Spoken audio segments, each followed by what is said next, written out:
Senior high school ako nang mangyari tong aksidente sa braso ko.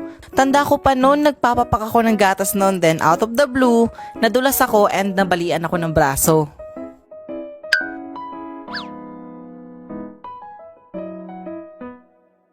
Normal na araw lang naman yon, pauwi ako galing sa school.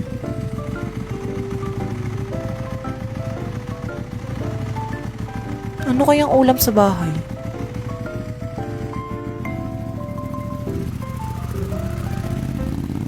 So, pag uwi ko nga sa bahay, dahil hapon na rin nun, naghapunan na kami.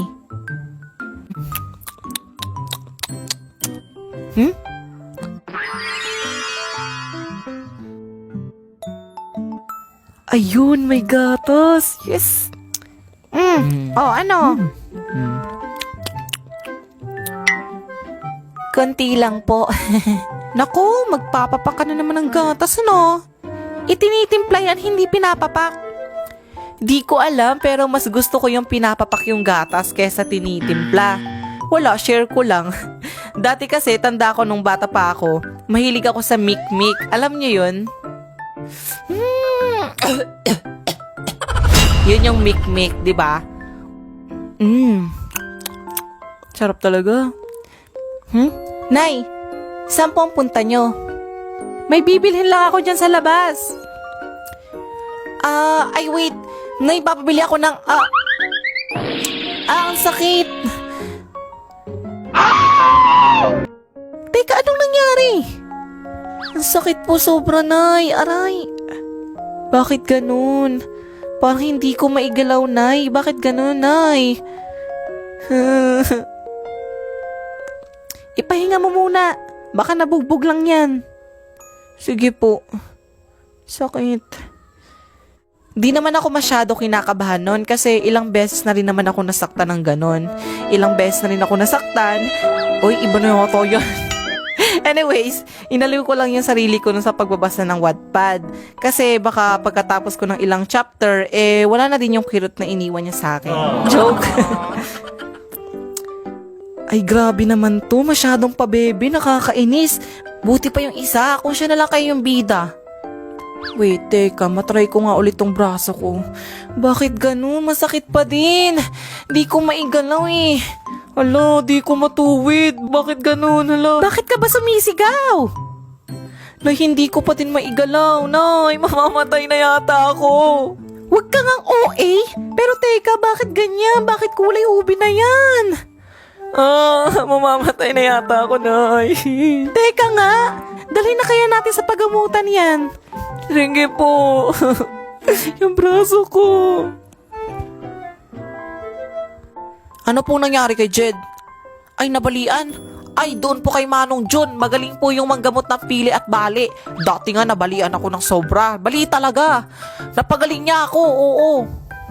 Ay, we, talaga ba? Oo nga, ano ba, sasakay ba kayo o hindi? Sige na, sasakay na. Nanay, sa albularyo talaga tayo pupunta? Oo, dun muna. Tapos pag di ka nagamot, di sa ospital tayo pupunta. Nay, paano na ako? Di na ako makakapag-aral. Di na ako makakapagtrabaho. At yung talent ko, nandito sa kanang kamay yun na yung talent ko, hindi ko na magagamit. Wala na akong kwenta. Ayoko na ganito. Lo, ang OA naman ito. Huwag ka nga umiyak dyan, parang hindi ka lalaki ah. Sabi ko nga, bali lang to. Tawa ko, bali ka lang, tawa ko. Manong, pakibilisan nga yung tricycle at natat na ako eh. Bali lang naman to eh, isang pilipit lang dito. Tanggal na to. Sakit nata nun. So, pagdating namin sa nasabing manggagamot, pinag-provide niya kami ng parang bandage na stretchable, parang gano'n, no? Tapos, my God! Uy, ang OA mo naman to, eh. So, hindi naman pala ganun kasakit yung panggagamot ni Manong gaya ng inaasahan ko. Hindi talaga masakit. Halata naman sa mukha ko, di ba? Hinila at tinuwid lang naman niya kasi yung braso ko. Hindi naman masakit talaga. Then may nilagay si Manong na tapal doon, papel siya tapos may mga sulat na Latin yata, ganun. Tapos nilagay na din yung kahoy at yung bandage doon sa braso ko. Oh, wag ka munang kakain ng malalansa para di mangati at magsugat yung braso mo. Kinabukasan sa school, syempre, ang awkward kasi pinagtitinginan ako. Pero syempre, wala naman ako magagawa doon. Kaya okay lang. Uy, ano nangyari to sa braso Grabe niya? yung braso Oh niya. my Ano gosh. kaya yun? Siguro, Oo nga, hindi yata tatalon-talon nag-iingat. Tinan mo. Hoy, tinan nyo yung bagong Uso dating ba mo si yan? Jid. Trending ba yan ngayon? Ganyan yung Try braso ko niya. kaya. Ano yan? Nagpapasikat ba yan? Sige lang, pagtinginan nyo lang ako. Ang cute ko, diba? Yuck! Anong yuck? Suntukin kita dyan eh. Ay, may bali pala ako. Hindi, joke lang yun ah. Ganito talaga yung nangyari. Uy, Jed, anong nangyari? Bakit ka nagkaganyan?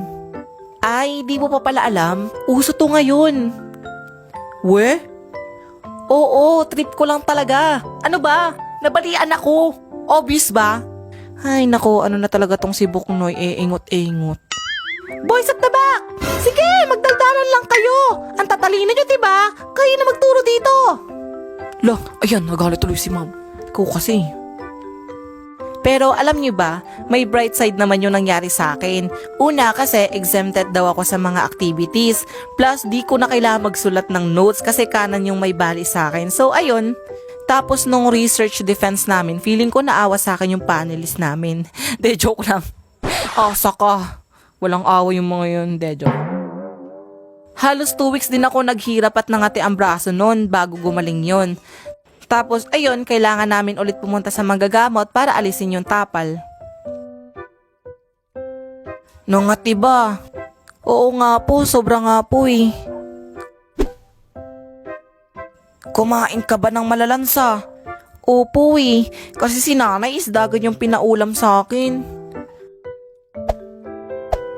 Ayun, kaya naman pala. Pero salamat po. Akala ko po talaga di nababalik sa normal yung braso ko. Sige na, umuwi na kayo. Salamat po ulit.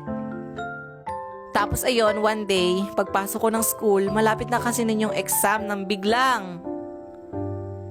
Jed, need ko na activities mo at projects.